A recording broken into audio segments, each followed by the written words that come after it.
Et sur cette notion d'humanité, comment tu la définirais?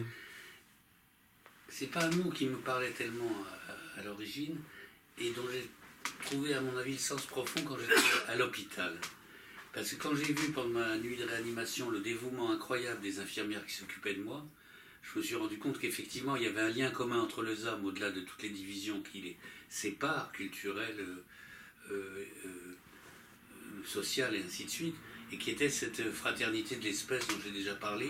Et du coup, je me suis dit, au fond, c'est pour ça que les gens comme Jean Jaurès, quand ils ont cherché un nom à leur journal et à leur organe de liaison, ont utilisé ce mot d'humanité qui ensuite a été repris sous la forme de l'UMA par le Parti communiste, qui s'est accaparé beaucoup de choses, entre autres la classe ouvrière, alors que ça ne lui appartenait pas, malheureusement. Et donc le PC a fait une OPA sur la classe ouvrière et sur les ouvriers d'usine pendant 100 ans. Mais Jaurès, j'ai compris pourquoi ce titre, l'humanité, si simple en réalité. C'est parce que si on cherche à échapper à l'idéologie ou à la tradition religieuse antérieure, et là en France c'était l'Église catholique, qui était un système très étouffant évidemment, avec énormément de traditions, de discours préétablis, etc. Quel est le point commun entre les hommes?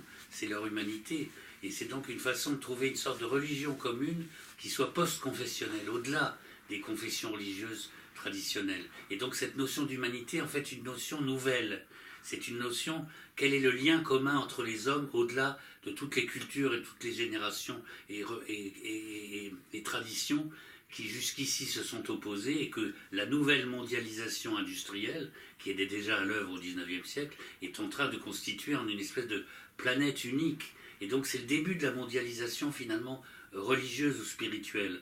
Et cette notion d'humanité est quand même très très forte, parce que c'est vrai que c'est le seul point commun qu'ont les hommes entre eux actuellement, si on dépasse tout ce qui les divise.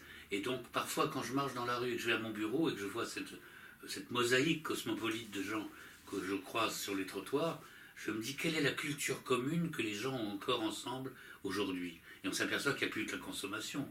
Ils portent des Nike par exemple, ils ont telle marque de pull, etc., ou ils regardent le même type de film à la télé. Or c'est pas ça qui constitue ce qui les unit. Ce qui les constitue, c'est cette humanité commune, qui est cette solidarité de l'espèce dont ils ne sont pas forcément conscients, mais qui fait que spontanément une brave femme va ramasser un vieux qui est tombé dans la rue. Et ça, c'est quand même quelque chose d'assez extraordinaire, qui est aussi de l'ordre de l'instinct, et qui peut guider l'humanité dans un chemin d'ouverture vers quelque chose de plus généreux. Et donc cette notion d'humanité, pour moi, un grand avenir, parce qu'on essaye de déshumaniser le monde aujourd'hui, par le numérique, par l'abstraction, par le culte du profit, etc., par le mode d'organisation absolument cinglé des groupes sociaux et des entreprises. Mais en réalité, cette notion d'humanité, il faut la développer et l'entretenir. Et les gens sont prêts, à mon avis, à adhérer à cette espèce de fraternité universelle que cherchaient les Quakers les Quakers au XVIIe siècle, etc. Il y a toutes sortes de prodromes de cette recherche de quelque chose qui est au-delà des religions constituées et qui, sans être trop boy scout et ridicule, soit quand même cette bonne volonté commune de l'espèce de vivre ensemble et d'essayer de s'entraider.